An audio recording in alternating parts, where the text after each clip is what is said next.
95 of Folks. Here comes the caution. Flag is dropped here at Daytona, and away we go for the first time. Nicholas Porcel, Sean. Looks like most get through unscathed. Look at that, there's Reed Gibson. A big move at the inside line of Dom's, possibly a little bit of contact. Now, as we've got three wide action going through turns 1 and 2. And they're underway. Eric Hahn takes a nice jump. Wilson hasn't let him go very far. Go out here for Circuit Spa Francorchamps. Alex Johnson's off to a brilliant start there. Just how oddly shaped this one is. We saw in the background Eric Hahn go for a bit of a swing, and he's gone and he's over. New stuff. Cody Graham's the one-on-one up into second place. Alex Johnson 6/10 lead at the moment. They're dicey up front. There's Andrew Kessel, Justin Sang. They are ready to go. The lights are out, and away we go for the very first time here at Okayama International Circuit. Finley Fitzsimmons.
Good evening, race fans, and welcome back to the Kimball Cup Series here at the Old Bastards Racing League. We are out for a special one here at North Wilkesboro Speedway, where we've got this season's all-star race. A little bit of game changers coming in.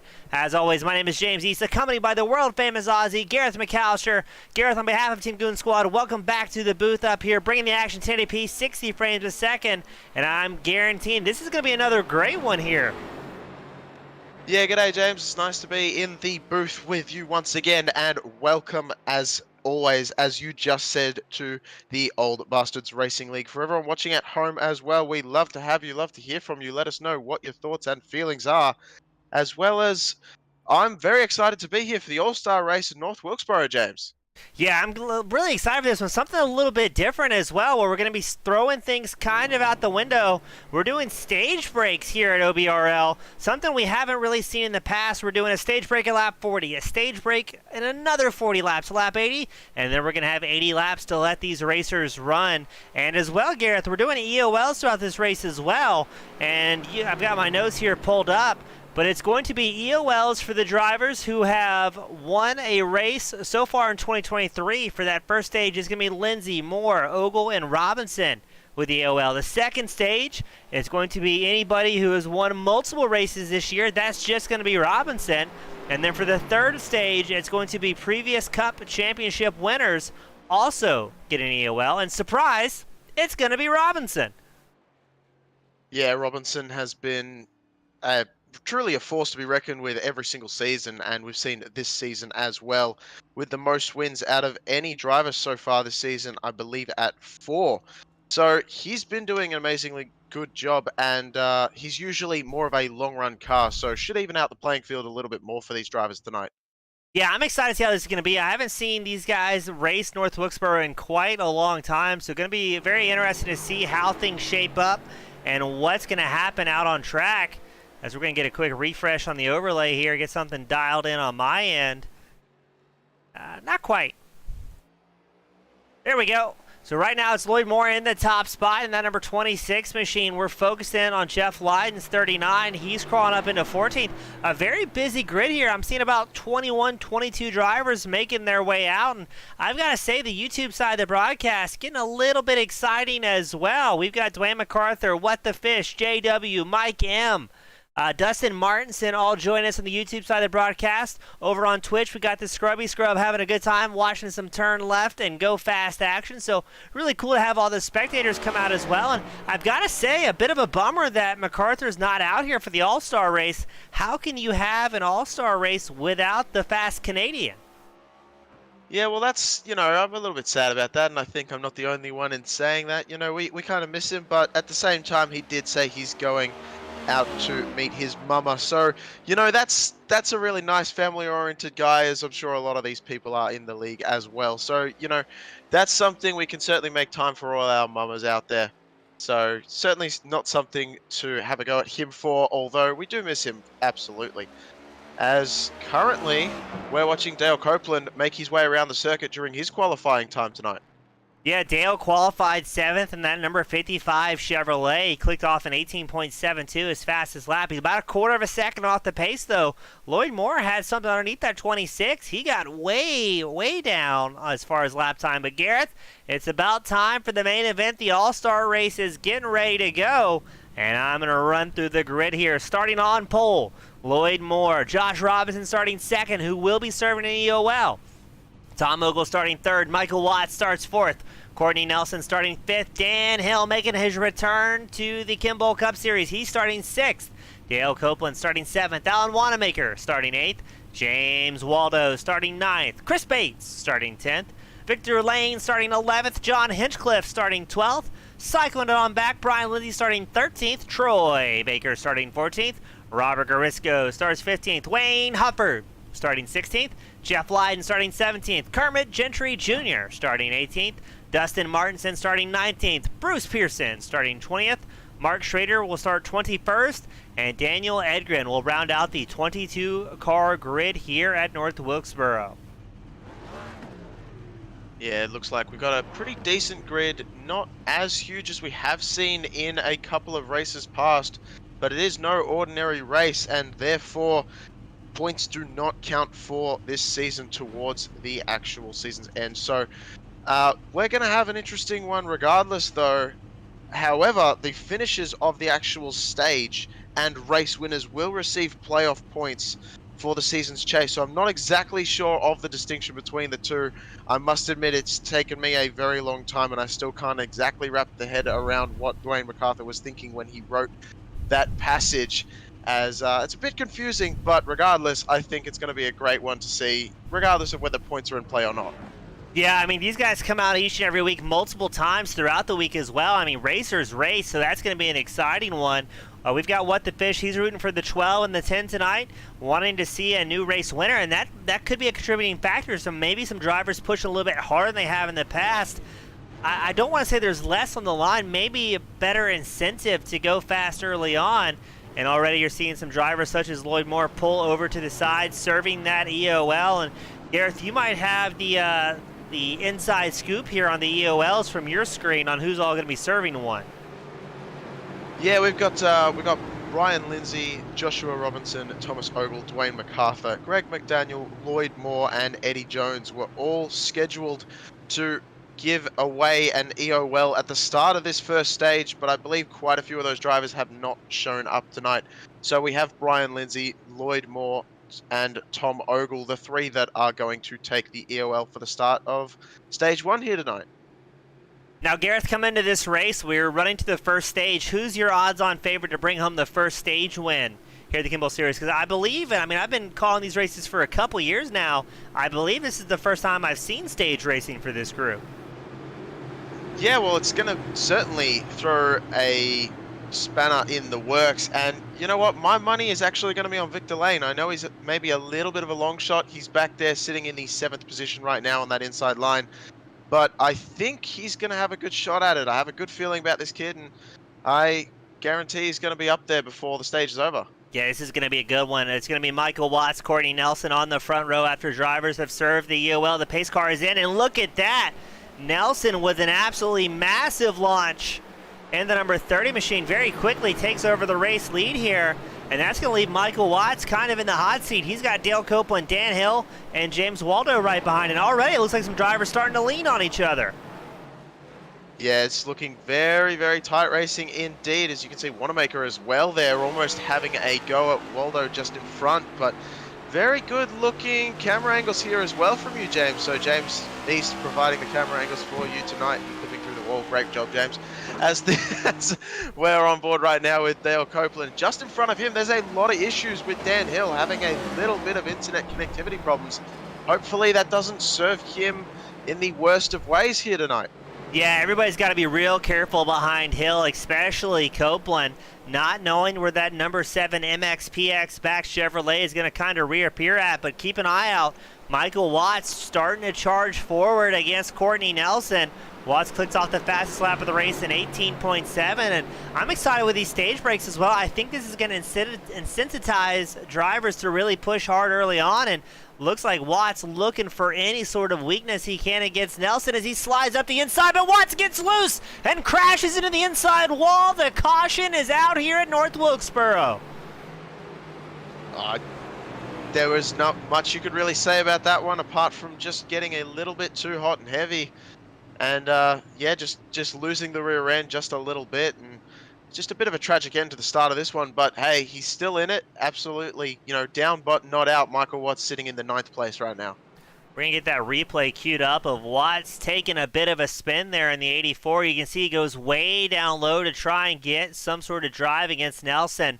Snaps the back end around and pulls off a beautiful 360 here. I know he's for certain going to have a fair amount of damage in the front of the 84, but well done there. Able to kind of pull off a 360, have the foresight to keep it low down on track and kind of avoid coming up in front of the other drivers. Yeah, we went down to the judges area and they gave 10, 10, and 10 for the pirouette there. So fantastic form from that 84 machine as he spun himself back around to get in the right direction. But right now, looking at Courtney Nelson, and he was looking pretty solid at the front as well. May not have the pace of Watts right now, but with Watts sitting all the way back there in 9th, you've got to wonder if Courtney Nelson is going to have some nice clean track in front and behind him as we see Ogle down pit road now. Yeah, interesting call for the White Claw back number 11 Ford Mustang. Looks like, I think he's the only driver who comes down pit road, takes tires during that stop. So maybe Ogle's betting on some more cautions and wants some fresher rubber underneath him. I'm not sure the strategy call on that one, Gareth. I mean, that's a risky move. And while we're under a pacing spot, welcome Cameron Shosey. Join us on the YouTube side of the broadcast. Good to have him. And whether you're watching on YouTube or Twitch tonight, let us know where you're from, who you're cheering on. drivers will very frequently have this broadcast pulled up on a separate monitor, and if they don't, they just about always go back and watch the tape and see who's cheering them on. So definitely make some noise for your favorite drivers out on track. Yeah, absolutely. I have no idea how these drivers are able to keep it together, especially when they've got the broadcast on the side, because it kind of puts me off a little bit, I must admit, James, when I'm racing out there, but I'm nowhere near as talented as these guys out on track, so they probably can do a bit better of a job at it than I ever could. But you know, it's going to be I'm really excited. I think Ogle came down there, as you said, just maybe playing a little bit of a game here. If a caution does come out, he's going to be right up front and maybe trying to see if he can get a stage win if a caution does come out and the rest of the field decides to take tires, or potentially deciding that if he takes tires now, he won't have to take tires at the end of the stage and be up front there as we start stage 2. So definitely strategy coming into play. And stage racing, you know, it can go either way. Some fans are very happy with it. Some fans are not happy at all with it. And it just depends how you feel. I, for one, actually love stage racing, as it does give us a little bit more to do with terms of strategy. And as you said earlier on, it provides us with quite a lot of hardcore racing, even towards the start and middle of this race. Yeah, I agree. I mean, especially for a group such as the Old Bastards Racing League Kimball Cup Series, guys that normally have long green flag runs, this kind of gives some of the short run drivers an opportunity to still be in it here. But pace car is in. It's Nelson and Hill in the front row. Waldo Copeland, your second row. Nelson with another massive launch out of that number 30 machine. I saw somebody falling down the stands. I think it was possibly John Hinchcliffe in the number 8. Looks like Victor Lane stuck on the high side as well in that number 10 Chevy. This is definitely one of those tracks that if you're stuck up high, the inside groove can kind of get formed up and charging. And speaking of, Michael Watts already trying to get some momentum going here. Yeah, Watts definitely has a lot of pace underneath him, as he seems one of those cars that can get that working out any which way. As you can see, Wanamaker went all the way from the high side all the way to the low side, and that was a very interesting, as he goes for an almost spin as well. Wanamaker holds on to it. I believe we're caution free as well, so that is astounding effort from there. As they go 3 wide for a moment, they're going to have to sort that one out with Wanamaker on the low side. Yeah. And they get together. There's definitely contact there with the 19 machine of Dustin Where's Martinson. the caution? And I believe Gentry Jr. Caution was is not involved out in that yet. Dan Hill's still your race leader. He's got to be careful coming around the track here. And there, a late race caution being thrown. And Gareth, we both knew as soon as that 3 wide situation developed, that was never going to happen. Yeah, I just think that, you know, the 3 wide came into action, and I don't think Wanamaker was expecting there to be 2 cars on his high side, as he got right back up to it. And unfortunately, just all 3 really came together. But, you know, the real winner out of that, I believe that was actually going to be Kermit Gentry Jr., who got squished up against the wall on that high side, but thankfully didn't end up spinning out. So great job from him to keep it pointed the right direction. Yeah, you're absolutely correct. That's Gentry, the number 65 up on the high side, the Skullback Chevrolet. And yeah, I think that just, as you said, the number 74 of Wanamaker came up. Poor Dustin Martinson, nowhere to go there. And Gentry got extremely lucky coming through that one. And I'm wondering how this is going to shape up, because it's going to be Dan Hill on the front spot, the number 7, Courtney Nelson running 2nd, Dale Copeland 3rd, James Waldo running 4th, John Hinchcliffe running 5th. Maybe Ogle's plan's going to work well for him here with those fresh tires. If it's going to be a series of short runs, might be able to get something happen here. It looks like the chat going a little bit nuts over that one. I mean, we knew that was going to be an exciting restart, and cautions do breed cautions here. Yeah, absolutely. I mean, cautions breed cautions almost everywhere, James. But yeah, this is only a 0.62 mile oval. So, you know, there's not a whole lot of room, especially for the number of drivers we have out there. And not a whole lot of banking either to help these drivers along with only 13 degrees. So, you know, this definitely more of a flat track to race on. And it seems like it's certainly falling into some drivers' wheelhouses, as Daniel Edgren and Brian Lindsay both came down and took tires as well. So following in Ogle's footsteps, the caution after he came down. But, you know, another one to talk about, another little bit to talk about, I guess, would be Daniel Edgren. He actually graduated, I would say, from being a 3-number driver to a 2-number driver, I believe, last week. So congratulations to him getting his 2 numbers down and sorted out. As you know, we don't have a triple number driver out here tonight, but certainly something we want to keep seeing in races to come. Yeah, imagine how intimidating it is for some of these newer drivers to come out for the All-Star race and surrounded by Titans that aren't afraid to lick the stamp and send it. Well, some guys are just going, hey, I'm new here. I'm trying to figure things out, and what better way than throwing them out in the deep end. Now, it looks like everybody out on track except for Dustin Martinson. He's in pit road for some extended repairs, that number 19 machine. But Gareth reformed back up. Hill and Nelson on the front row. We know Nelson can get some good starts. Is he going to do it again here in that number 30? Yeah, I'm not too sure he's going to be able to this time by, though, because Dan Hill is actually going to be the one who takes us to the green flag. So it'll be interesting to see if Dan Hill can really use that inside line as well as Nelson has so far.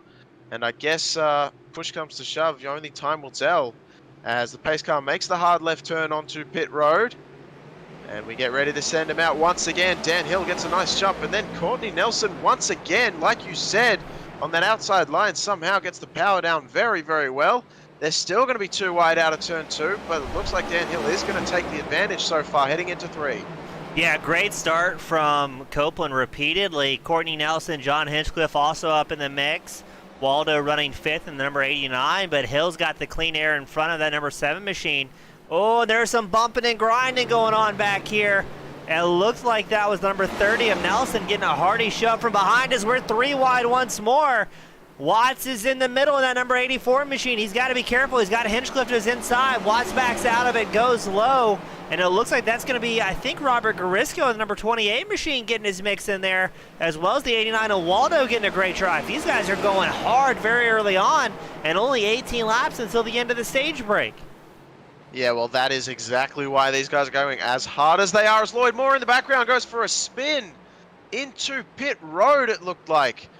So Lloyd Moore fantastically managing to avoid a yellow flag coming out as he does take a trip down pit road. I believe he may have actually stayed out there. But oh, and the caution does come out. I wonder if that was for Moore. Yeah, well, he was there just then once again on the inside lane. Oh, he got help from Victor. Oh, Victor Lane got into him just a little bit.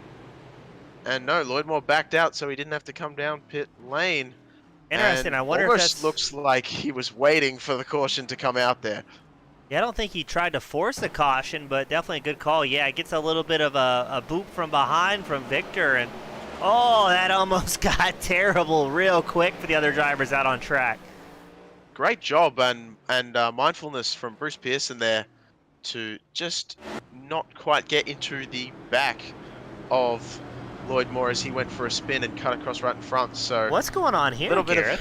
A little bit of a bump there from Dan Hill and Dale Copeland. I wonder if that's just a little friendly tap or could be something more, but I believe it's just a hey, how you going? Nice to see you up front once again. So, you know, as we see, Kermit Gentry Jr., Troy Baker, and Daniel Edgren all came down pit road this time. So Edgren actually came down pit road for the second time here tonight. Interesting strategy call. I'm not sure what the thoughts are there as we're really dialing down the laps before the end of stage 1. Yeah, it's only 40 laps on that first stage, and we've had our third caution so far of the night. Hill still up front at number 7. I've got to say, as somebody who's called a lot of races here, I'd be ecstatic if Hill can kind of come back out of retirement. Had to take a hiatus from the league racing and thankfully back out on track here at the Kimball Cup Series. I'd be ecstatic if he can place well, and I know Robert Garisco is getting a lot of love from the fans as well. Garisco repping the number 28 Toyota Camry. He's up 8 spots in 7th, and with how things are going, 3 cautions in before the first stage, this could very well be a night of attrition for these drivers. Not really getting any chance at a long green flag run in such a small track in North Wilkesboro. I don't know if they're going to get that option. I think this might be short runs all night. Yeah, potentially. I mean, it's definitely going to come down to tire management, especially at the end of stage 3. It's going to come down to tire management versus track position. But it looks like at the moment track position is definitely the way to go in this first stage, and you'll find the second stage is much of the same. And I believe some of those drivers did decide to come down pit road just so they don't have to come down through pit lane and try and see if they can get up front for the start of the second stage, maybe foregoing their chances into stage one and just seeing what they can do later on. But you know, James, I forgot to ask you, as you asked for my opinion. I know we're right at the end of stage one here already, but who do you think is going to take this one out? I'm going to cheat because originally I was going to say Watts in the 84. I don't know if that's going to be feasible as he restarts 6 on this one. I think Hill, if he can kind of keep the pressure in check, I think he's a good favorite here in that 55 to make, excuse me, the number 7 to make something happen. But Dale Copeland up front, he has been killing it on the restarts here, so it's going to be dicey between these two as the pace car back down pit road. Yeah, Dan Hill gets a very nice jump as we go back to green, and right behind him, James Waldo actually trying to do something as well and keep Dale Copeland on that high side. Manages to do so far as they're side by side heading into 3 once again. And it looks like Copeland, more than anyone else, seems to be rocking up that high side and making it work quite well as he pulls back in front now, Waldo. And Waldo's going to have to accept defeat on that one, as it looks like John Hinchcliffe is trying to make his way forward as well. Yeah, it seems like that outside line that Copeland's running carries a little bit more corner speed through, and a really good drive out of 2 and 4. And already it looks like Waldo, though, kind of following along with Copeland, seeing what he's doing, going, all right, I can get a piece of this. But John Hinchcliffe, the number 8 machine, he looks hungry out there. He's trying to get something going. And it's going to be interesting to see if he can. Now, everybody inside the top 8 has not come down pit road so far and kind of trying to shake themselves out. I'm curious to see just how hard they can push with how many cautions we've had before tire wear is going to finally start to become a factor. But, Gareth, if we go a little bit further back to the battle for 11th, Brian Lindsay, Victor Lane, side by side, there's great racing all across the tarmac. Yeah, absolutely. As you can see, Gentry Jr. as well going very high in the background there just off a screen. But Victor Lane and Brian Lindsay very side by side for the moment. You know, Brian brings a different paint scheme almost every single week, as far as I can tell. That Exalta 24 machine is almost always rocking the same sponsors, but with different colors and different schemes going on. And it's always something to look forward to as we watch this battle continue to unfold for the moment, as we wind down the laps. Only 6 laps to go before the end of stage 1. Yeah, seems like that Lindsay's going to be able to fend off Victor for just a little while longer. Meanwhile, Tom Ogle, and that's going to be Robert Garisco having a battle for 7th. Ogle's going to defend heavy against that number 11, but oh, they're leaning on each other hard, and now they're very quickly catching up to Courtney Nelson. Garisco has some great late run speed here, but I'm not sure how many laps he's going to have left as Ogle looks for a big send up the inside line against Garisco. They're going to lose a little bit of time here. Keep an eye out. Chris Bates right behind them in the number 81 machine. If Ogle and Garisco keep throwing haymakers at each other, it's going to slow down the pace, and Garisco way up high. That may give the opportunity to Ogle, as Ogle stays glued to the inside apron. But I just saw as well, look at the battle for 3rd. You've got John Hinchcliffe, James Waldo, Michael Watts very close together here, and just 3 short laps until the end of the stage. Yeah, Hinchcliffe's car is bouncing around like crazy. You can see on that inside line, maybe getting a little bit too down on the apron there, but doing a great job either way, either how, as he does make his way past Waldo there. But you're right, Dan Hill almost looking like he's taken this one away as these cars continue to battle behind, as Copeland in the 2nd place. But we continue to watch Waldo and Hinchcliffe exchanging blows, continuing to do so. And there he is, look, right behind Michael Watts, has made his way up into the top 5 once again. Yeah, I think the stage break is just about to be thrown here shortly. Michael Watts feeling hungry late into the run, working the outside line. Oh, is he going to be able to get it there against Waldo? Yes, he is, carrying a bunch of speed, and the caution will come out. The stage has ended, and your top 5 for the first stage break: Dan Hill, Dale Copeland, John Hinchcliffe, Michael Watts, and James Waldo. Yeah, absolutely amazing run. It can't not be overstated by Dan Hill to be able to get that stage 1 win. A little bit of connection issue problems early on. Looks like they've sorted themselves out for now, though, as he does take that first stage win. Based off of what we've seen so far, at the end of stage 1, what are your thoughts heading into stage 2, James? I think at this point, after the early 3 cautions during the stage, I think drivers are going to be a little bit more apt to take it easy in this second short stage, another 40 laps. Josh Robinson on this one will be serving another EOL in that number 23 machine. He will be serving 3 total over this race. So it's going to be interesting to see how he's going to be able to crawl towards the front. Maybe if he's lucky. Oh, Robinson stays out here. An interesting call, even though he has to serve the EOL. Not quite sure the logic, but back to the original question, I think with the extra short stage, I think drivers are going to be a little bit more cautious on this stage and try and get through it and maybe try and save some machinery for that third and final stage. Well, yeah, I mean, what I could say for Robinson is, yeah, he's going to come down now. So he's realizing that he's going to have to take that EOL anyway. I believe he's decided to come down in the second lot of drivers because he's going to be at the back of the pack regardless. So maybe deciding to do that, as well as some other drivers coming down at pit road. Kermit Gentry Jr., as well as Lloyd Moore, Alan Wanamaker, and Dustin Martinson are still sitting down in pit road, I believe, as Martinson actually is coming out right now, and Wanamaker is about to head out as well. So we haven't actually lost any cars so far tonight, except for, I believe, Mark Schrader did not start this one. Yeah, he was a DNS, and yeah, he was a DNS into the night. And Gareth, look at this. Ogle and Bates on an alternative strategy. I believe they're either only on fuel or a 2-tire strategy. In and out of their pit stall in about 8 seconds. Normally it's between 14 and 15 for a 4-tire stop. So valuing the track position in this second stint, I'm wondering if Ogle and Bates are thinking there's going to be another spree of cautions here that's going to allow them to fend off the back. Yeah, well, that'll be very interesting to see how the 2 tires actually come into play here tonight. With only the 2 of them out front, I wonder how quickly they will get eaten up by Dan Hill and Dale Copeland just behind, as they've been leading this race from start to finish so far.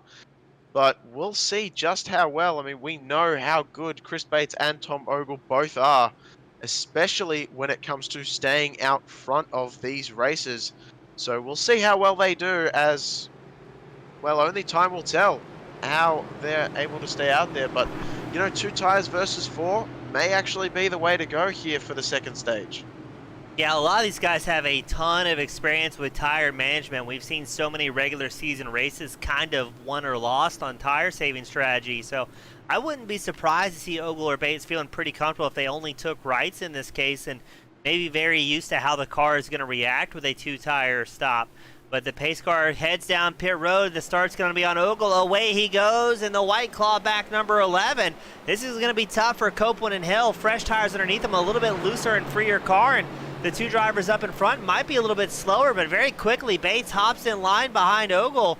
And it looks like that's going to be Hill on the inside line. Tries to look for an opening and just can't find it because Copeland's shadowing him on the right side. Yeah, Copeland is keeping Hill pressed to that bottom line as much as possible, as it looks like Hinchcliffe now is working his way up to try and be alongside Copeland. Not quite able to do so, as you can see. Watts is absolutely sending it on that high side, making up positions as quickly as possible, and he is diving in as deep as I think anyone would dare here tonight, and it seems to be working out pretty well so far, as Hinchcliffe has a little bit of a bobble.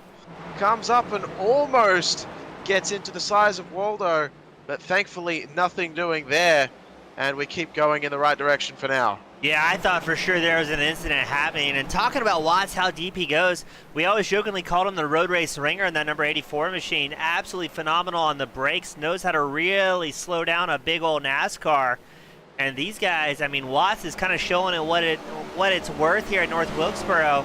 And I'm interested as well, how is that gonna, oh, where's that? John Hinchcliffe goes for a ride, the number 8. Gets a little bit of help from behind, and we're gonna stay green here. Unbelievably, we're staying green, and that is absolutely insane, as the field all goes around the Piggly Wiggly machine of the 39 of Jeff Lydon. Also involved in that one, as well as Victor Lane and a whole bunch of other drivers. I couldn't get through them all, as Bruce Pearson also got a little bit involved in that one. But yeah, just a little bit of a blockade here out on track, and that's really going to stretch the field up. Yeah, right now all the action's about in this 12th place spot as we watch Victor Lane, Brian Lindsay side by side. Lloyd Moore watches from behind. Victor very quickly grabs that pass, wants to focus in on Jeff White. And here we go, and there he goes. Victor Lane has a little bit of help from Brian Lindsay. No caution. No caution again, unbelievably. I'm almost wondering what is happening up there in the flag stand. Where is Barney? Yeah, just a little bit of a love tap there from Brian Lindsay. Yeah, around he goes. Poor Victor just can't catch a break here. That's definitely going to make it onto Wayne Hufford's post-race review that he does every week. And unfortunately for Victor, the caution would have really helped him out there. But a big bobble from Kermit Gentry, the 65, puts that Skullback Chevy into the upside wall. I mean, right now, I think the top 5, Gareth, has to be happy. Oh, something's terribly going on with Kermit. But the top 5 might be happy that this thing's going caution-free. Just about 25 laps left until the end of the stage break, and they're just kind of focusing on what's ahead of them. Yeah, I'm wondering if, just going back to Gentry, I'm almost wondering if he has a little bit of steering issues, as we've seen him be so high up against that wall ever since he basically was involved in that 3-wide struggle earlier on and got pressed into it. So I almost wonder if his wheel is off center by a little bit and just trying to fight that thing as much as possible. So the 65 may be in strife at the moment. And you can see Josh Robinson has just made his move around Kermit Gentry to get into the 13th place. But once again, when this stage is over, Joshua Robinson will be the only driver out there who will receive another EOL. But right out front, you can see Tom Ogle is absolutely sending it far away from Chris Bates, who has Dan Hill right in tow, right on the back bumper now. Yeah, the top 5 starting to tighten up a little bit, except for Ogle, 1.4 ahead of the rest of the field. Ogle feeling good here. Talking about Robinson's EOL, I mean, how hard do you really want to push in a stage where you know you're getting sent to the back of the line by the time it's all said and done? I mean, well, at this point, I would assume Robinson's just out there circulating and kind of enjoying the show, knowing, hey, you know what, if I work real hard, it's going to all be undone. Let's at least save the car and worry about the end of the race, because 20 more laps, he's getting sent to the back of the line once more. Well, you can still do some learning out there, James, when even if you know that you're going back to the EOL, you're going to get an EOL spot once again given to you at the end of stage 2. You can still do some learning, figure out which lanes are quite running the way you want them to, which way is better to get around certain drivers, and just how to manage through traffic and manage your pace, how aggressive to push on tires. There's still a lot of learning you can do coming into that final stage, which will be double the distance. And Joshua Robinson, definitely no stranger to finding himself up at the top on long green flag runs. So if we do go green the whole of stage 3, expect him to make up quite a few places. As you can see, Hinchcliffe now right alongside Lloyd Moore in the 26 Wonder White machine, as Lloyd Moore is going to try and make that move into the 10th position. Yeah, I agree. If we can go and get some green flag runs in that third and final stage, you're going to really see some of the drivers who are experts at tire management kind of crawl through the field. I would not count Robinson out for an overall race win with that 80-lap stage still on the docket, as we're currently watching Bates, Hill, and Copeland having a 3-car battle for second. Ogle up front's got to be happy with this one. The rest of the field getting left in the dust, but I wonder how much longer as well Ogle's going to be able to enjoy that clean track before he too has lap traffic involved. And I don't know if I'd want to be in that situation as Hill takes over the second place spot. No, I certainly wouldn't want to be in that situation either. Thankfully, he does have a little bit of a buffer here behind him, though, of about 2.3 seconds. So he does have a little bit of room to breathe. As Chris Bates, I think you may be starting to see those 2 tires that he did not elect to take coming into the pits at the end of stage 1. I think they may be just starting to give up now. As you can see, this is a very nice onboard shot just happening right in front. We're on board with Michael Watts, watching Dale Copeland and Chris Bates go at it. Yeah, these guys are throwing haymakers at each other, each one trying to maybe lean on their friends and competition a little bit. And Watts has a front row seat saying, oh, he's definitely in the seat now, almost into the, fully into the back bumper of Bates in the 81. Thankfully, the incident did not escalate, and don't count out James Waldo in the 89 machine. I think Watts is going to back out of it slightly there after getting into the back of Bates, and I think that may give Copeland a little bit of a break there as Bates had to collect himself after the rear contact. Yeah, amazing work there from Chris Bates to keep the car pointed in the right direction and not get too loose from getting that rear bumper tapped up there and lifted off the ground. But, you know, that just comes back to, I think Chris Bates was just a little bit slower than Michael Watts was anticipating, thanks to those two older tires on his left side. I believe that that is mainly the reason as to why we're seeing him drop back a little bit. Michael Watts once again getting ready to make another move, leaving plenty of room this time. Both drivers giving plenty of leeway as the move does take place. And Chris Bates just cuts in front of Waldo there, who's looking to make his own move to get up into the top 5 spots. Now, talking about the two-tire strategy of Bates, and that could be why he's fallen back. As a reminder to the fans, Ogle, your race leader, also on a two-tire strategy here, and he's got a 2.3-second margin to his name. It doesn't look like Hill quite closing the gap here, not too much anyway, so I think Ogle, very familiar with different tire strategies, especially at North Wilkesboro and these next-gen Cup cars, feeling really good. And to Ogle's defense as well, he's not back here battling like Bates is. Bates might be using up a little bit more tire trying to defend against the rest of the drivers, while Ogle just focusing on hitting his marks, kind of cruising along as we do have some lap traffic. I believe that was Daniel Edgren in the 67 going high, hopping out of the way for these two drivers battling for 5th. Yeah, certainly is, as he is going to go a lap down. Joining him a lap down was Brian Lindsay, Wayne Hufford, Wanamaker, Munson, and Baker. But, you know, and it looks like Victor Lane is just trying to hang on as well, and actually blocking off Tom Ogle there for a split second. That is going to be very interesting to see not only how Ogle takes that one, but Dan Hill closing the gap now, as Ogle's trying very desperately to get around Victor Lane, and Lane not letting it happen too easily. Yeah, I think this is going to be a tough spot. Both Victor and Ogle are on the same tire strategy. Both came down lap 41, but Victor did have the off-track excursion. Got to be careful here. If Ogle starts to get a little bit frustrated, Grant Ogle only has 4 laps till the stage ends, still has a 1.2-second margin, but just a few laps prior, that was a 2.3-second advantage in the favor of Ogle. If Ogle can't get things going, the old chrome horn might come into play, and you might see that number 11 White Claw backed forward, get a little bit more aggressive, and maybe starting to force the issue, because Dan Hill closing fast now in second. Yeah, Dan Hill is on an absolute charge to try and make it 2 for 2 for these stage wins. And Ogle, I think right now, is trying to weigh up whether he wants to really have a go at Victor Lane right now, or let Victor stay on the lead lap before the stage is over. But no, he's going to have to put him a lap down. As you can see, Dan Hill is really rocketing through the field, and he is coming past Victor Lane now as well. These two getting very close together, but it may be just a little bit too late. Yeah, Hill a half-second back, and we're getting ready to start the second stage break.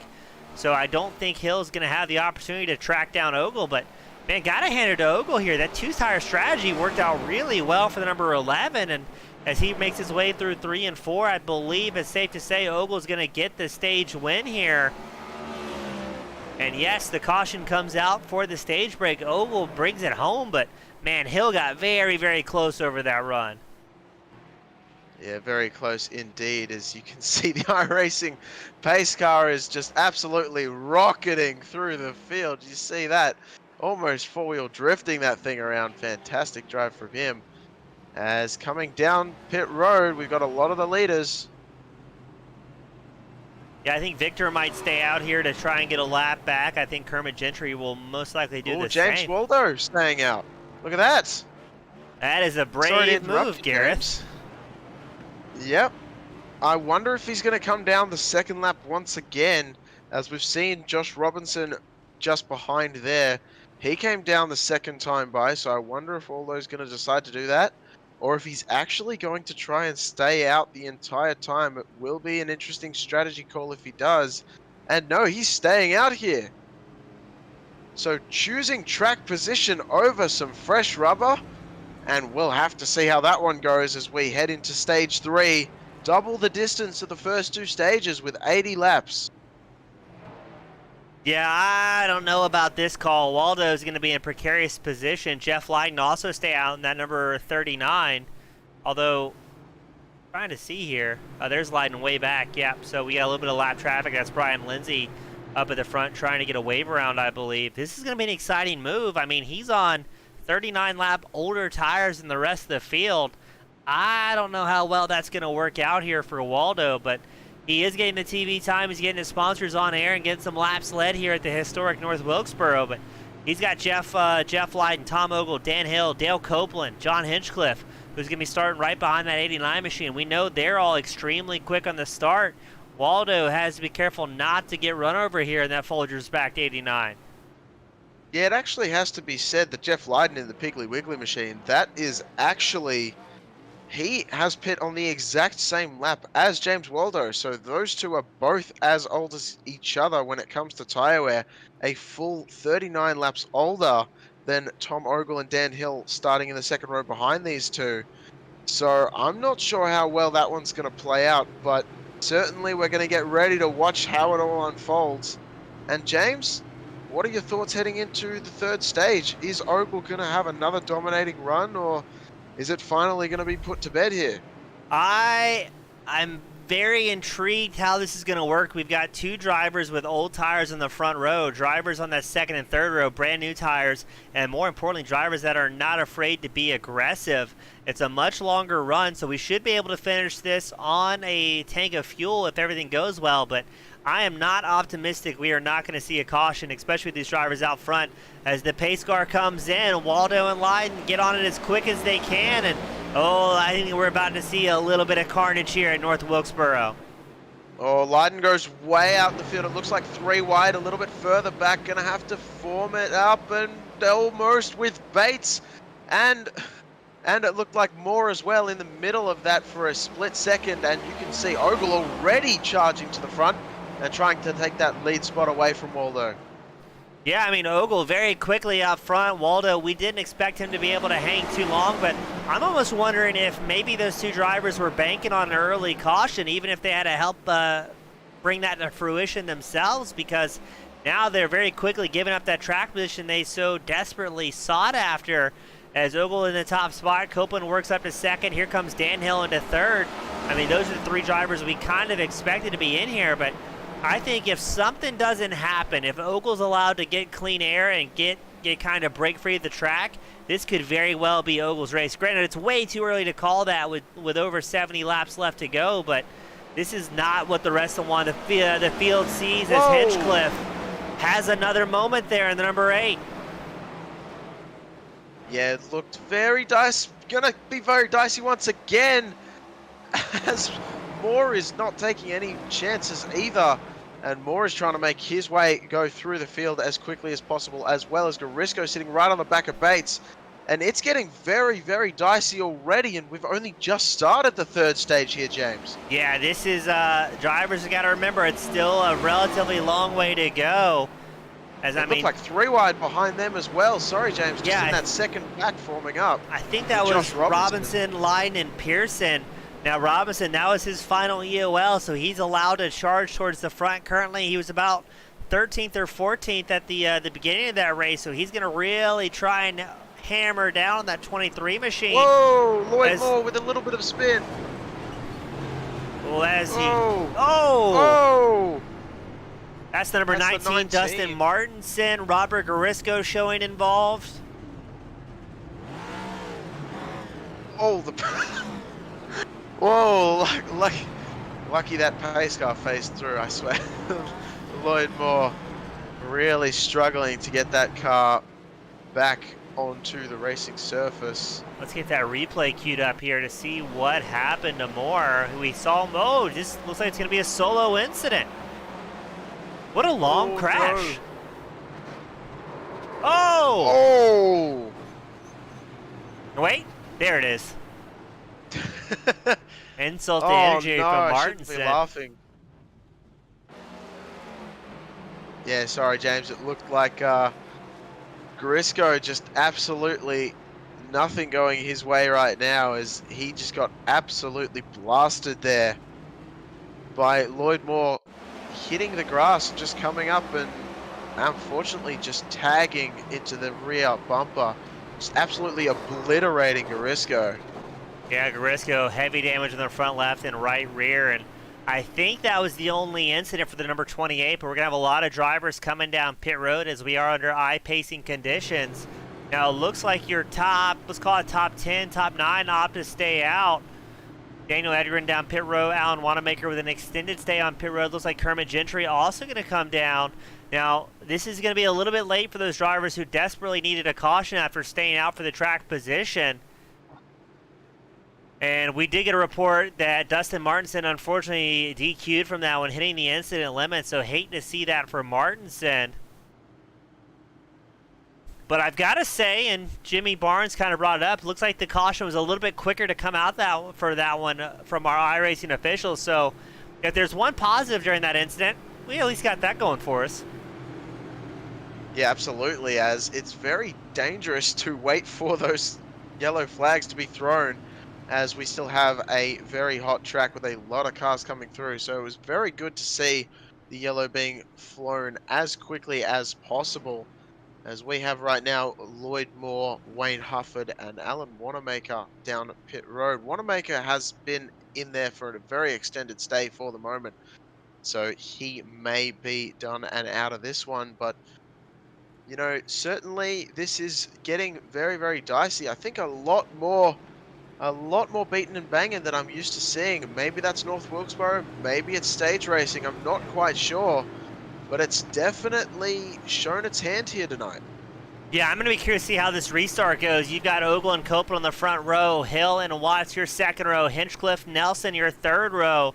I mean, you can kind of throw a dart and it can land on any of those cars, and they could be a good chance of bringing home a win here. And I think the field with this caution knows that, hey, we've got to keep the pressure on Ogle early on, because if that number 11 machine gets out front and checks out, he is going to be very tough to catch.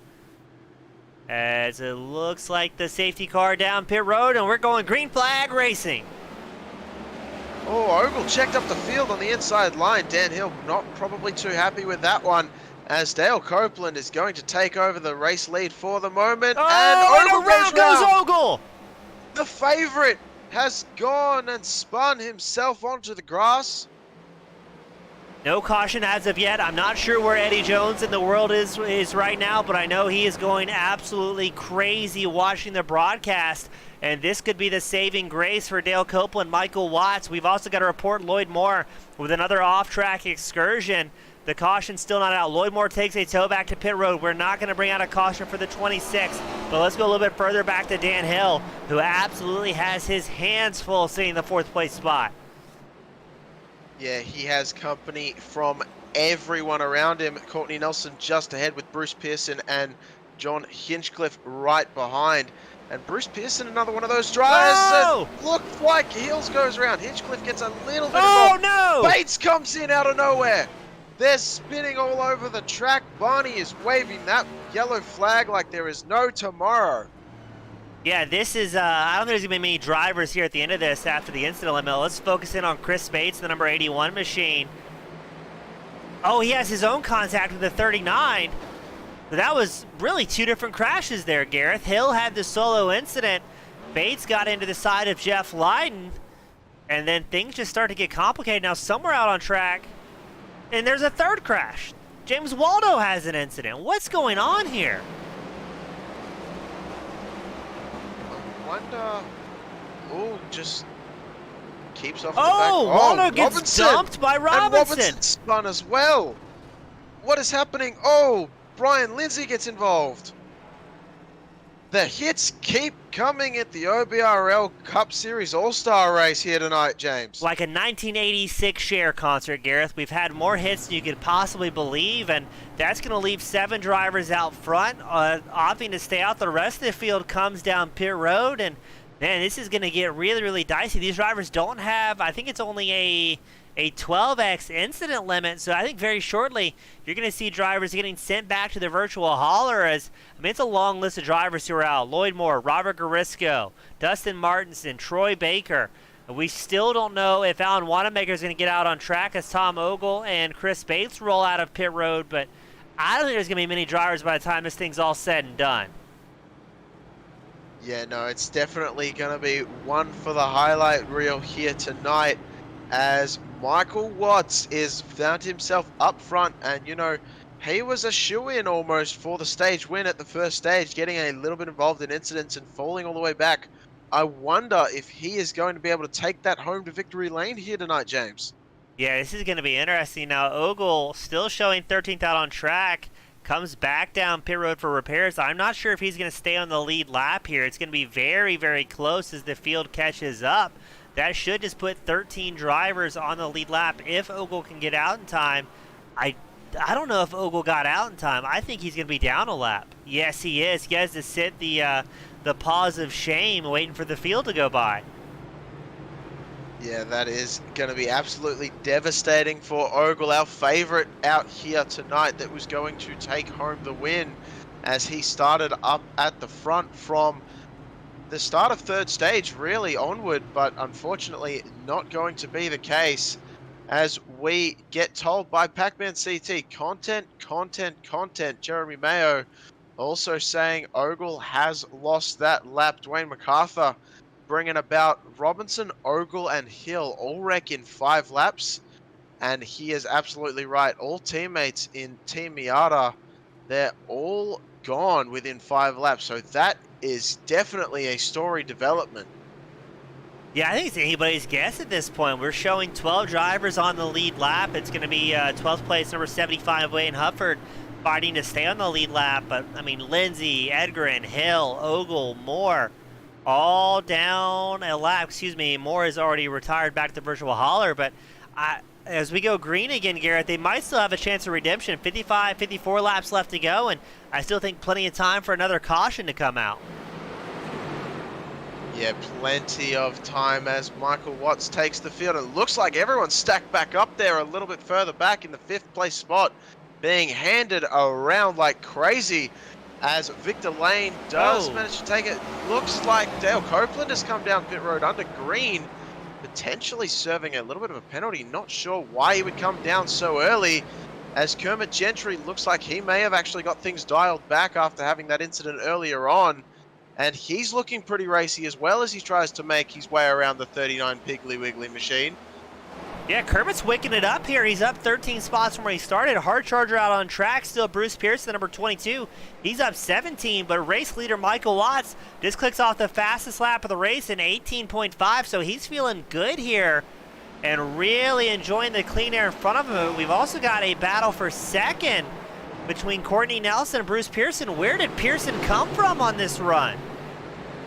I am not sure, as he's made his way up to the front 3 spots and almost fighting, as you said, Courtney Nelson for the 2nd place spot.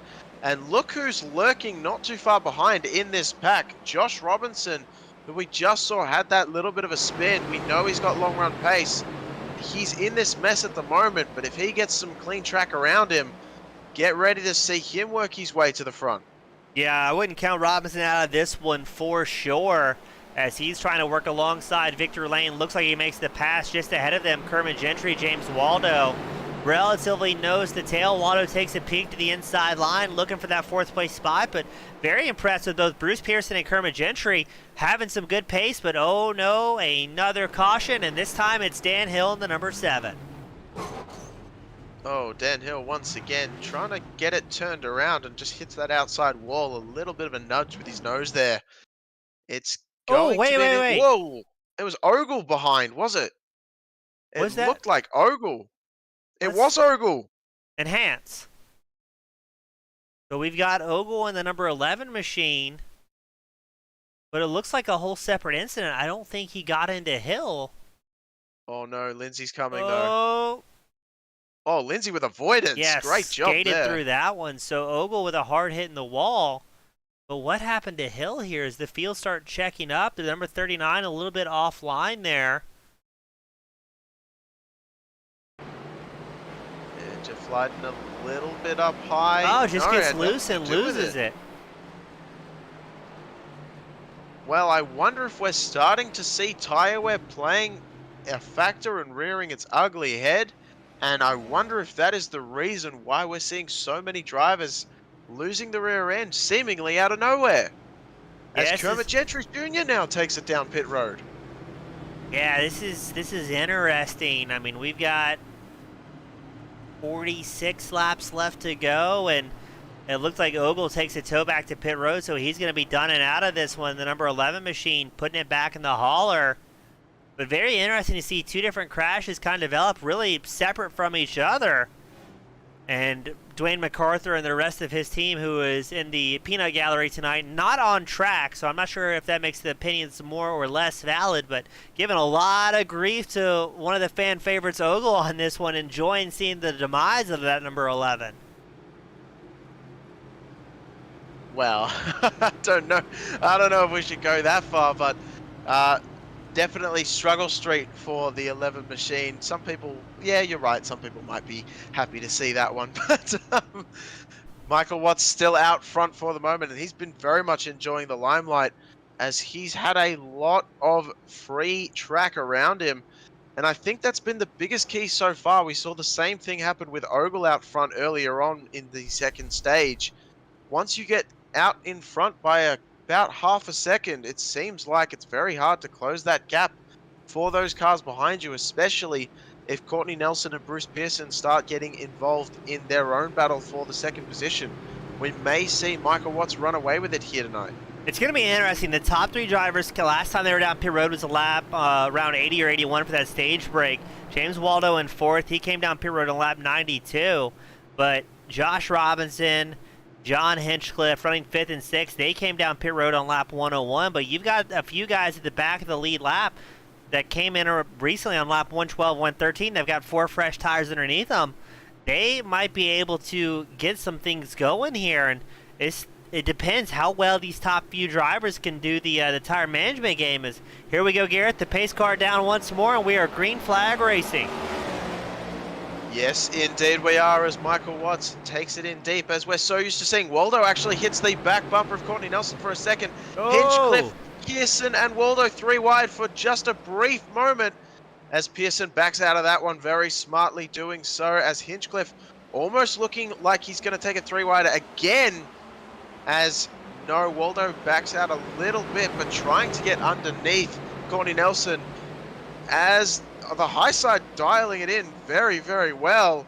Hinchcliffe actually checking up a little bit there, and Robinson all the way on that high side, making it work once again. As you can see, amazingly, as the sun has gone down, that high lane has come more and more into play. Yeah, Robinson feeling good here, and it almost looked like Waldo was giving Nelson a push, saying, hey, dude, we've got to go. There's some guys with fresh tires underneath us. As we say that, Waldo a big stint at the inside line of Nelson will take over the second place spot. Looks like Robinson's going to try and do the same. Trying to keep Nelson up on that high line, and Nelson just can't get the defensive move, but Nelson Whoa! checks up, and Robinson gets into him. I think Nelson had a bobble, and I think that's what brought that one out. Yeah, a bit hard to tell when it's as fast as these drivers are traveling, but it looks like the 30 machine just got a little bit loose and just spun right in front of Robinson, who unfortunately is considered involved in that one. Definitely no one's fault, though, as just the Jimmy Johns backed number 30 machine just went for a little bit of a ride here tonight. But Josh Robinson is going to be licking his lips as he is starting in the second row once we come back to the green flag.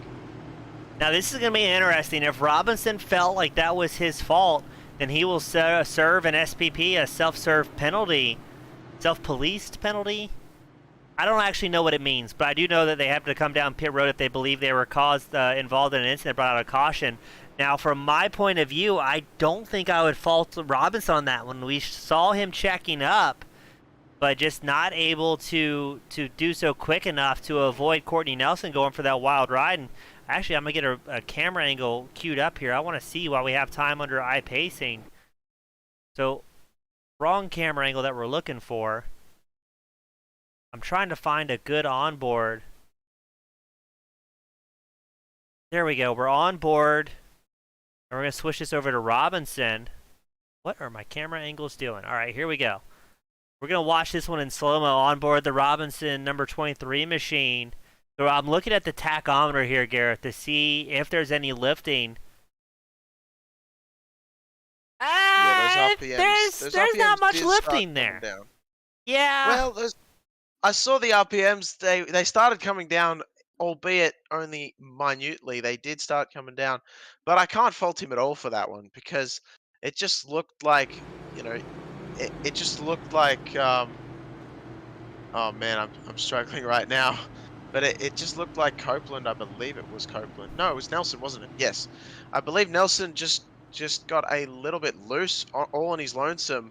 And unfortunately, wrong place, wrong time. I don't think fault could be put on either driver really there for that one. And just an unfortunate series of circumstances. And, you know, racing is like that sometimes. You know, just like every sport, you have moments which are definitely at fault from certain people, and you have moments that just happen in the heat of the moment, and you know, things happen and you just find yourself the wrong place, the wrong time. But regardless, we're getting ready to go back to green once again, and we've got how many? About 35 laps left to go. And Watt still has not come down pit road since that lap 80 pit stop, so I think the caution is going to hurt that 84 a little bit. It allows the fast drivers with fresh rubber underneath them to get right behind that Lowe's Pro backed 84 Ford Mustang. He's going to be accompanied by James Waldo, who's got about 12 lap newer tires in the front row.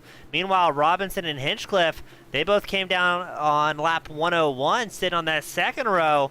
That's a lot fresher rubber than race leader Watts has here. Yeah, Watts gets a very nice jump though as we go back to green. Waldo as well also gets a fantastic run as he's trying desperately to take that top spot away. He saw what Robinson was doing and he's going to try and emulate it, as it looks like he may be able to take that spot away using that high side line to his advantage on the corner exit. Does come across the line in first, past the corner, past the live timing screen, excuse me, as it looked very, very close for a second there between Watts and Waldo.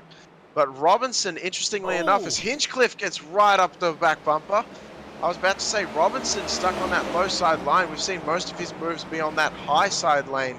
So we have to see I just how heard a well crash. he does I didn't see it. on that low side. Do you see a crash somewhere, James? Jeff Lydon. Oh, the Piggly Wiggly is in the wall. Jeff Lydon and, you know what? It was Daniel Edgren takes a tow back to pit road. Let me get a quick replay queued up. So that did not bring out the caution, but keep an eye out on the number 67, gets loose by himself, hits the old Alt F4, says, hey, I've had enough, I'll see you guys later. And that avoids bringing the cautions. We're back to green flag racing. It's still Waldo up front, Watts second, Robinson third, Hinchcliffe and Bates will round out the top five, but man, Waldo and Watts with those older tires. Bates! Bates into Gentry, or Gentry into Bates, I should say, as Bates went around. Gentry had nowhere to go. And he either takes the Alt F4 or hits the DQ limit. So still no caution here, Gareth. That is absolutely unbelievable. I cannot fathom the fact that we've had no cautions. The only reason a caution has not come out has been that these incidents have happened towards the back of the pack, and the officials waiting for the lead pack to actually come across those drivers having those issues. So I think that's a bit of an interesting call from the iRacing officials here tonight, but if that's the way they want to run it, at least they're being consistent, as it looks like Waldo is actually developing a quite nice lead up in front. And Watts right now trying to hold off the very, very attacking Josh Robinson just behind, as Josh Robinson definitely having something to prove here tonight. Yeah, I think the lack of cautions is maybe the iRacing officials realizing the drivers who are involved in that incident about a half second away from getting escorted off the track with the disqualification, the incident limit. So I think that's partially the reason we haven't seen a caution, knowing that the cars will be suddenly vanished out of this one. John Hastings say apparently they've run out of flags. So everything I've just said is null and void. That's a much better excuse as we watch Robinson continuing to stalk Michael Watts in the battle for second. The fans were commenting on the YouTube side of the broadcast saying, man, Watts is going to be kicking himself for staying on those lap 80 tires. I think this is exactly the scenario. 25 laps left to go, and he's got Robinson, Hinchcliffe right behind him, putting that fresh rubber down, and I think Watts has an uphill battle for sure here to make it till the end. Yeah, I definitely agree with you on that. I have to admit, though, Joshua Robinson as well as Mike Watts have both been known to be very good in tyre management. So even though it's been a long time since Watts has come down pit road, he's doing a phenomenal job, and he hasn't even got loose much at all.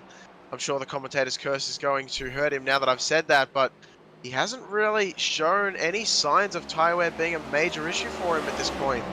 So doing a great job keeping it underneath him, actually catching up to the back of Waldo now.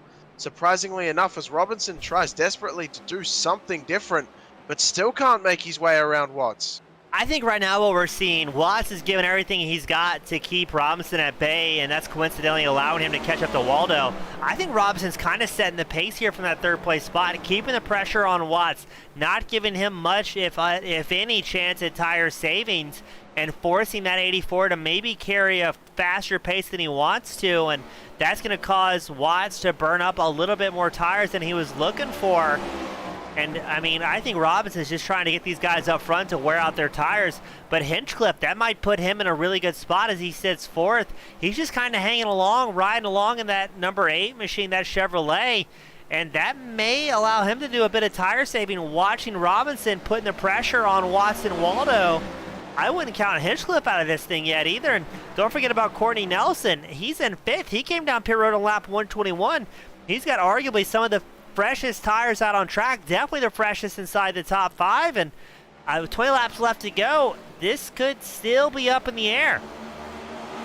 Absolutely, and you never know, a caution could definitely come out. Even if we've run out of flags, we may have to pull someone's yellow handkerchief out here if the situation arises. However, it looks at the moment like Robinson is very, very on the back bumper. Very, very close. I should finish that sentence, on the back bumper of Michael Watts. But Watts is definitely not letting Robinson go by. And this battle continues to rage. Waldo now building a tiny bit more of a gap. Increased it to 4/10 now rather than just 3. As Robinson is trying every which way to get around Michael Watts right now. Yeah, Hinchcliffe just seems like he's kind of hanging out here in that 4th place spot watching this race. Waldo and Watts separated by about a half second. Watts and Robinson, no time between the two, as Robinson staying right there on that 84. But Gareth, we've also seen it before plenty of times here at the Kimball Cup Series. A late race caution could kind of throw a wrench in things. I'm almost wondering if at this point Waldo wants to keep the green flag run. He's got Watts accidentally serving as a blocker behind him, and that may allow Waldo, your race leader, to try and manage a little bit more tires here, but I guess not too much because Watts and Robinson still charging up. But look, a little bit of shimmy out of the number 23 machine. Yeah, I don't know. I feel like, you know, you were talking earlier about how Robinson may be just biding his time. I think it's about go time now as we're getting to the last 15 laps. But he just cannot find a way around Watts as he goes for the dive bomb. But Watts is hanging it in there. And he's deciding that it's not going to happen just quite yet, as they get about as close as you can fathom. And right behind it looks like Hinchcliffe is actually involved in a battle, as he's been caught by Courtney Nelson and Dan Hill, who both came down, like you said, lap 121 and 122 respectively. So they are on an absolute charge as well, just back here fighting for the 5th place spot. Yeah, Watts is doing a great job protecting that middle high. Look at that, the bumper's coming into play. That's Courtney Nelson giving a hearty shot to John Hinchcliffe. So we're starting to see the old chrome horn come into play, but Watts is doing a great job protecting that mid to high exit, trying to carry as much corner speed, kind of keeping that 23 machine pinned to the inside line. Robinson's not able to build up the momentum that he really needs to facilitate that pass. Watch is making the track a little bit wider, a little bit more swooping, and that is keeping the drive down, but that is also slowing the pace down as here comes Hinchcliffe, Nelson, and Hill. As you said, they're starting to close the gap as well. We got 11 laps left to go, but I think now Waldo's got company as Watts either finding some pace or Waldo's losing a little bit here. It looked like Hinchcliffe got another shove there from Nelson. We saw the smoke off the back tires, and there's Robinson. Yeah, Robinson has definitely made the move on that high side. It's been the only way he's been able to pass drivers all night long, and was just able to get alongside enough of Watts for Watts to be able to let that happen. And what happened just further back, Courtney Nelson getting a little bit loose, driving up the track, and Dan Hill taking that spot away as we've got a battle for the lead here with Josh Robinson once again given that outside lane. That is not where Waldo wants to see him, as Robinson knows how to make that one work. And he's gonna make the pass now, as you can see a battle going on between Hinchcliffe, getting a little bit loose underneath Michael Watts there and falling back behind Dan Hill and Courtney Nelson as well. Yeah, if Hill, Hinchcliffe, and Nelson can't get through this pack here, Robinson's going to look good to maybe bring home a win, but a lot of lap traffic for Josh Robinson as everybody behind them really using those front bumpers to try and upset the driver in front of them. I think this, as I say that, it looked like Watts got into the back of Waldo a little bit. And again, the front bumpers are here to play. And somebody has had enough as around goes Waldo, around goes Watts. Watts gets finished off, and the field comes barreling in. Yeah, apologies for that one if that was a little bit loud, but I just could not believe it was coming to a head in a big way. And I think Watts just unfortunate from all three drivers, really. Hinchcliffe getting involved in that one as well. And it looked like another car coming through, just absolutely. Yep, there it is. Just a bit of a bang. I believe that was Dale Copeland who was involved in that one with Michael Watts at the end there. Yeah, it seemed like Watts was trying to check up to avoid getting into Waldo, and then just gets absolutely pulverized from Hinchcliffe. Hinchcliffe gives Watts a good hearty hello, here I am. But Garrett, this might put us into green-white checker conditions. And now it's Robinson the top spot, but he's got Dan Hill, Courtney Nelson, as well as Victor Lane, the first two rows. I mean, Wayne Hufford also is going to be in the top 3 rows. Everybody has fresher tires than Robinson, it seems like. Yeah, absolutely. Everyone in the top 2 rows, and as you said, 3 rows, has 10 to 20 laps fresher tires than Joshua Robinson, who last got tires on lap 101. Dan Hill, Courtney Nelson, Victor Lane, all having 120 and above the last time they came in, 121 and 122, as well as just behind them, Wayne Hufford and Brian Lindsay with 113 when this is the lap when they pit. So a lot fresher tires just behind Josh Robinson. We know how good he is on the old rubber, though. It will be very, very interesting indeed. And, one driver we haven't mentioned yet so far, the lone Canadian still remaining in the session, Wayne Hufford, has been slowly making his way through the field. Yeah, we're going to start having to call Wayne the fast Canadian. He's up 11 spots. Hard charge out on track. Bruce Pearson, the number 22. He's up 13 spots. I'm not sure how well. Yeah, I think the spectators said it best. Robinson in a lose-lose situation. If he came down pit road, everyone else was going to be sure to stay out. With him staying out, most everybody in the top 5 staying on their original tires. John Hinchcliffe back in 9th is on the lead lap, as well as Jeff Lydon in 10th. They came down pit road on lap 156. They're going to have fresh rubber, but with a green-white checker, I'm not sure how much time they're going to have to really make something happen here. I don't know. I think Robinson, though, he's going to have to protect that back bumper. We've seen the front bumpers really getting worked over that last run, and I think Robinson's kind of sitting with a big target on his back here. Yeah, absolutely. Robinson is one of those drivers who, he's our most winningest driver here coming into the All-Star race for this entire season, as well as the only one with multiple season wins coming into tonight's event. So in terms of championship standings, so definitely a big target on his back all season long, as well as seasons past. And this race definitely no exception as they try and work out exactly who is going to be where. And Robinson, interestingly enough, deciding on the outside lane. We know he's strong up there, but I'm not sure if he's going to have as much grip as he wants on that high lane, if he's going to be able to hold Dan Hill at bay as we get ready to go to green, James. Oh, Hill got caught asleep on the line. That's exactly what Robinson needed, being able to defend. Courtney Nelson moves up into third. Victor Lane also in the mix as well. Oh, no, Hinchcliffe. Hinchcliffe got absolutely turned. Yeah, and I think he hit the DQ limit. He's gone. Oh, wow. Okay, we stayed green thanks to that fact. Got a little bit of help. Well, a lot of help, I should say. Wasn't exactly sure who else was involved in that one, but that looked pretty brutal. I think Courtney Nelson was just involved in an incident, too. The checkered flag is going to come out. Josh Robinson's going to bring home the win. Dan Hill is going to get second. Victor Lane third, but I want to get a quick replay queued up. I think Courtney Nelson might have had some help there on the final lap. Let's get that thing focused in on the number 30 machine. Oh, that's unfortunately just going to be on Nelson. There's no help involved, so Nelson has problems late at the race, and he's going to miss out on a podium spot. It's going to be Robinson, Hill, and Lane, your top three. Well, that was absolutely phenomenal, and I'm so glad that you were able to join me up here in the booth here, James, because I would not have been able to call all that action and give it the justice it deserved. What an all-star race here. Yeah, that was a lot of fun. Wilkesboro. Yeah, a lot of fun up here in the booth. We're going to try and get these top three drivers up here to Victory Lane. Victory Lane will be the first driver up into Victory Lane. Couldn't have planned that one better. And Robinson has a lot of wins, but apparently still needs to work on the burnouts.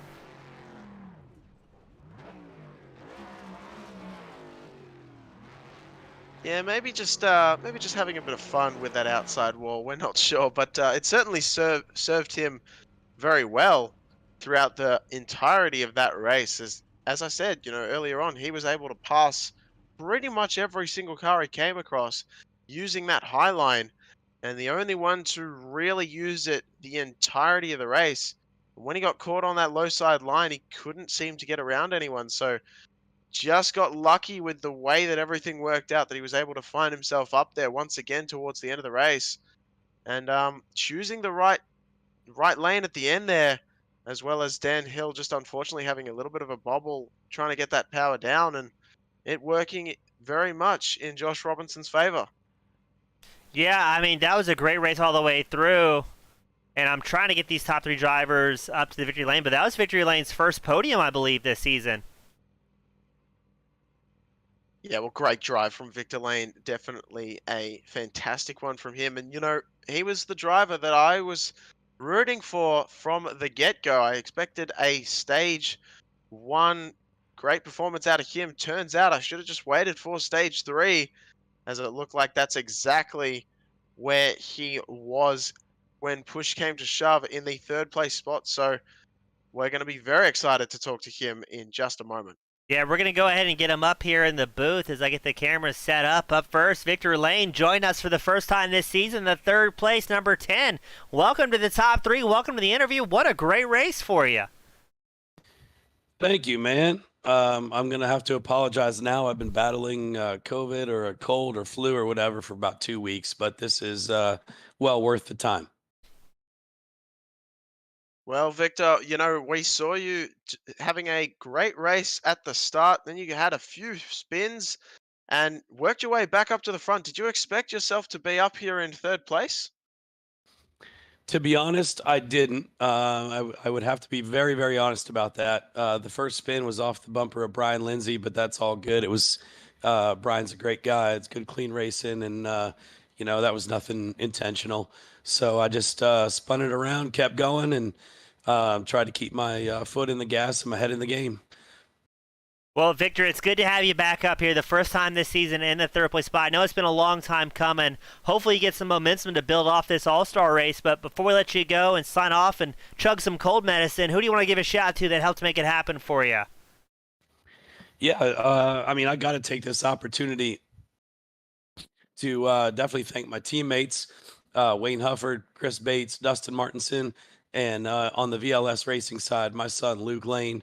And then I also got to give a huge shout out to guys in the OBRL like Dwayne MacArthur and Eddie Jones and Brian Lindsay and all those guys who have, Greg McDaniel and lots of guys who have just given me motivation and tips and tricks and mainly just trying to keep me from not quitting this, because I'm trying to get to that next level. Well, Victor, good to have you back, bud, or good to have you up here for the first time, and hopefully many more times to come for the duration of this season. Thanks, guys, and you do a great job, and we really appreciate you. Well, couldn't do it without you guys. Thank you, Victor. Take care. You as well. That was Victor Lane bringing it home in third. Up next, the man, the myth, the legend, Dan Hill. Welcome back to the Kim Bowl Top 3. A great run for you in that number 7 machine. A bit of early race problems, but still a very strong second at the end of this thing. Yeah, I tell you what, I'm pretty happy with that run. Two self spins and still managed to get up, in the top 5. I was, I'm ecstatic. Well, Dan, we want to talk just briefly about how you were able to really get that one rocking and rolling. And I want to talk about as well, how is stage racing for you? We don't usually see that here in the Old Bastards Racing League Kimball Cup Series, but it seemed to work pretty well in your favor tonight. You got a stage win as well as a second place towards the end of the race. Yeah, I think stage racing tends to help me out a little bit. I'm a short run kind of guy. I tend to get my speed pretty early in runs, and I'm working on getting the long run speed, but the stages I can just go and I can just go as hard as I have to, and the tires don't fall off, and so it kind of benefits me. But it's really stressful racing because you're racing so hard lap after lap after lap, and it's just really nerve wracking. Dan, it's super cool to have you back up here at the Kimball Cup Series. I know I'm a fan. I know the other racers are a fan of you as well, and I know this is definitely the momentum you've been looking for, and great to have the number 7 machine, the MXPX-backed machine, up in the top 3. And before we let you go and celebrate, who do you want to give a shout-out to that helped make it happen? I got to give a shout-out to all my teammates, Josh, Tom, Dale, and even my non-teammates, Dwayne. Dwayne's really, been helping me get through some of a lot of the things I'm trying to work through. So I really appreciate everything in this league. That all the guys, they're all awesome.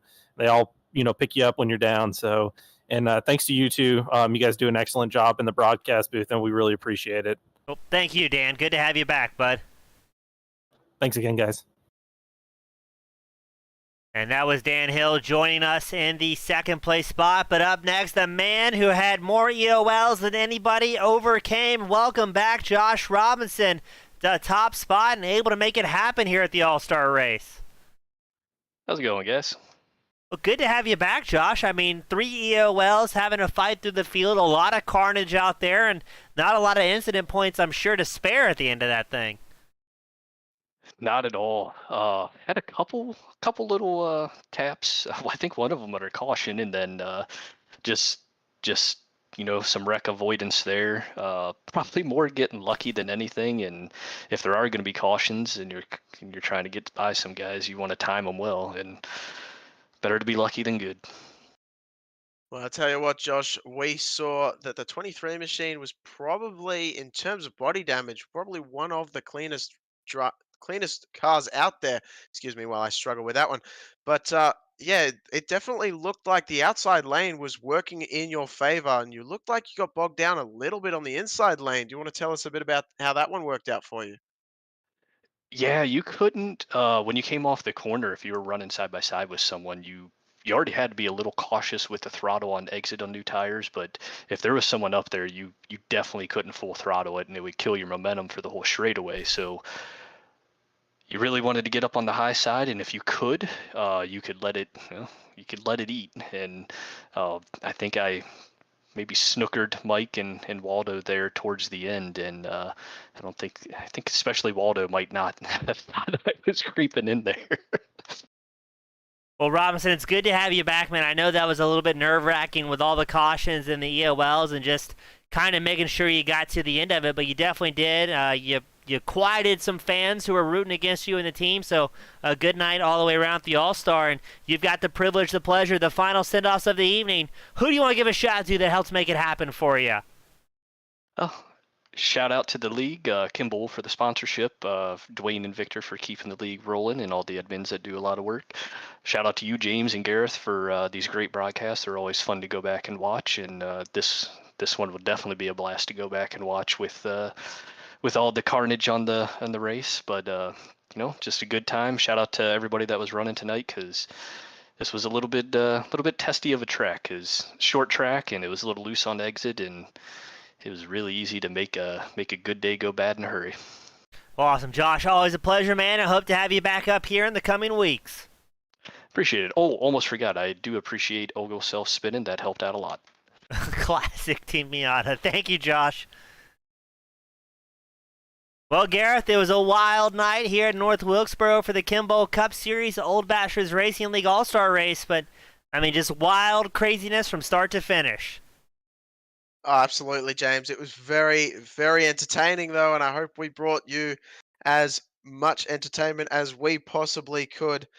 I'm going to also say that next week we're going back to the regular feature events of no stage racing, I should say, and we go back to Charlotte Motor Speedway, where points will come back into fruition. So, we're looking to get back into the swing of things, but I tell you what, the All-Star race definitely delivered on its All-Star name.